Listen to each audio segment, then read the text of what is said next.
Hello, and welcome to the Awakened Family Study Group.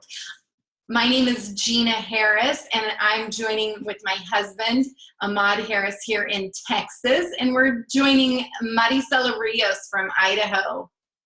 So this week we read pages 1 through 43, which is really on chapters 1 through 3.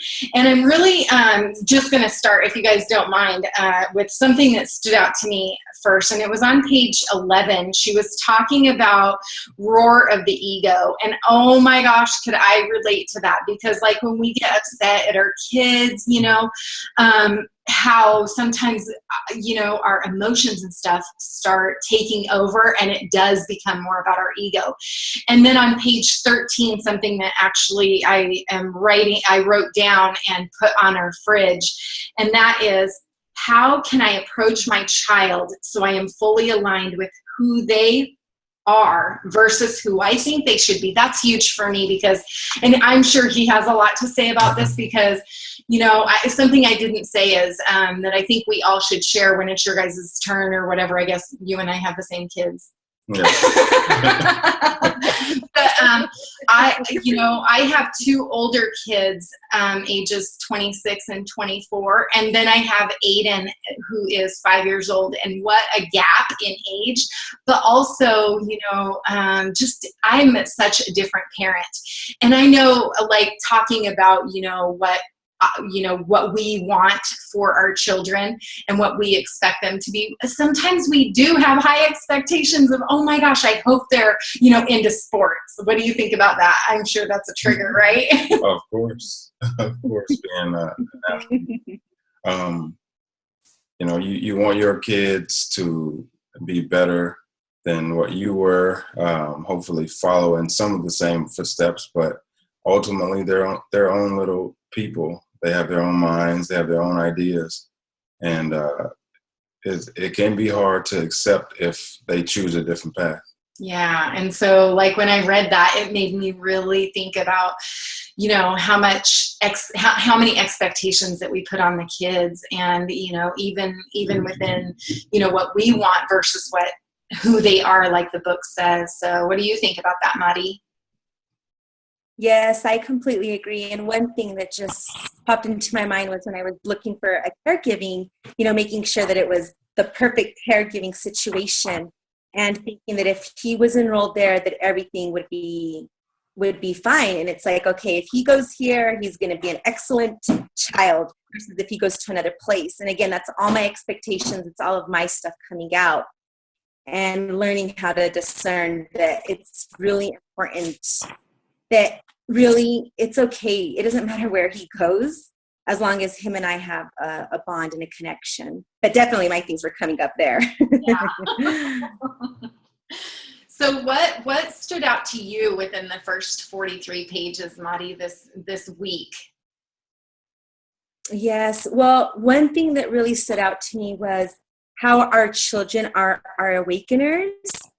And sometimes we think, oh, we are the awakeners for our child because we're the older ones. We're the ones that have the experience. We know what is happening. We are in control, going back to the ego.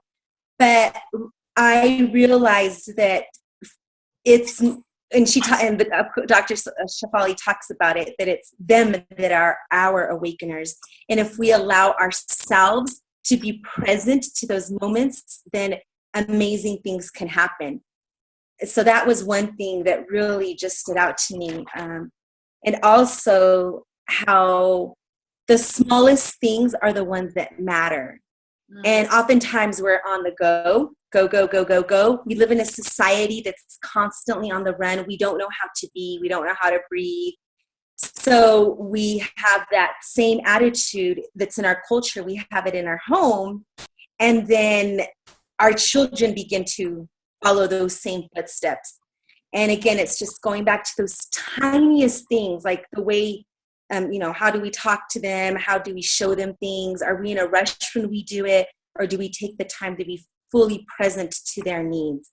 And that really, shook within me.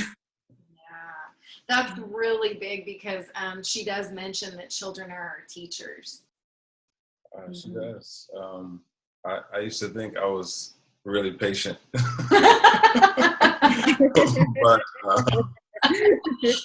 Aiden had definitely presented opportunities for me to become more patient. And I think that's part of, what Dr. Shefali says in her book about the battle of the egos.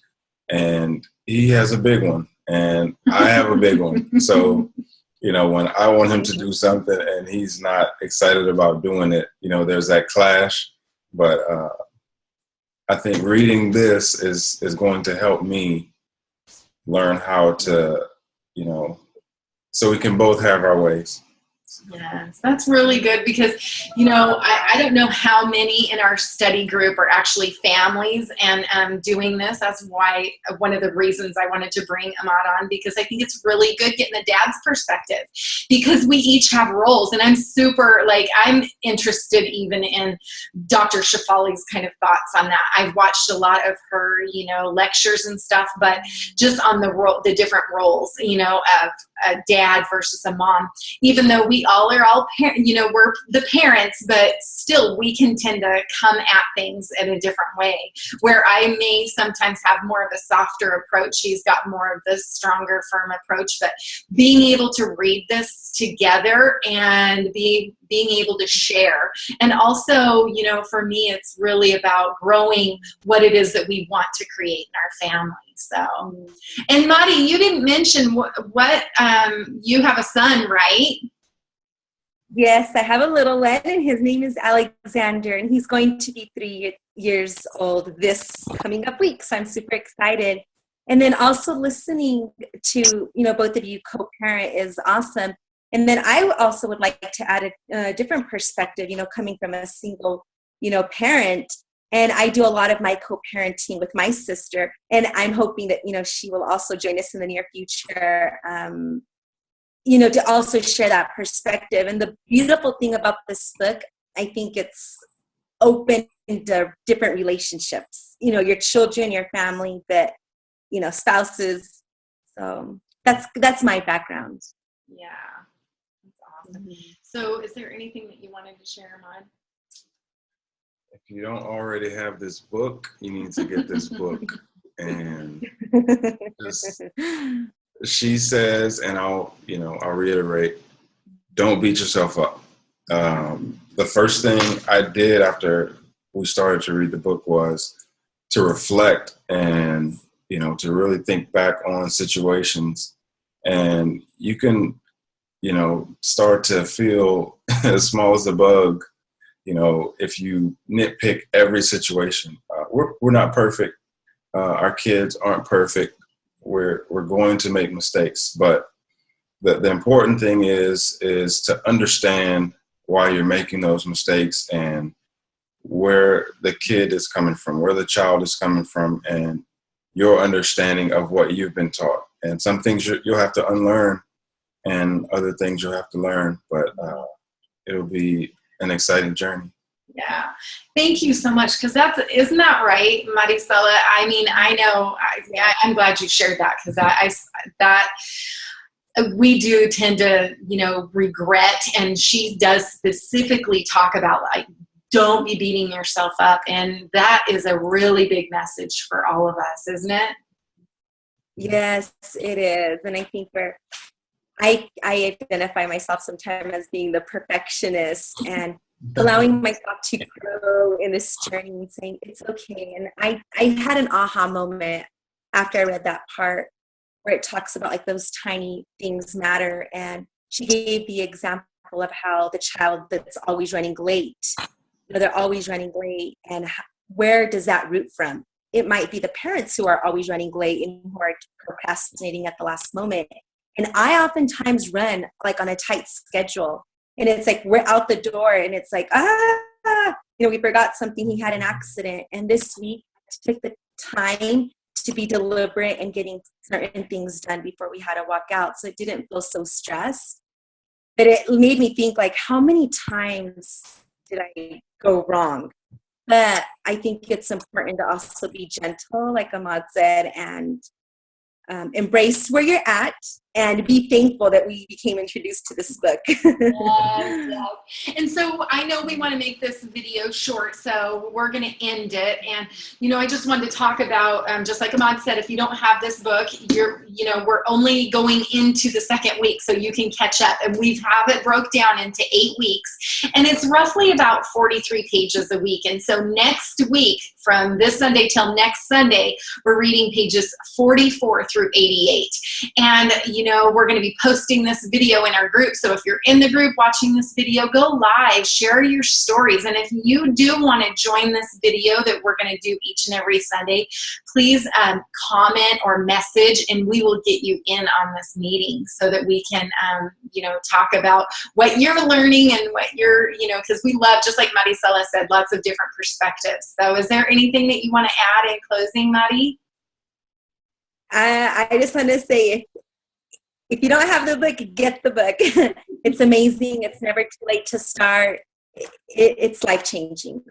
Awesome. It really is. Awesome.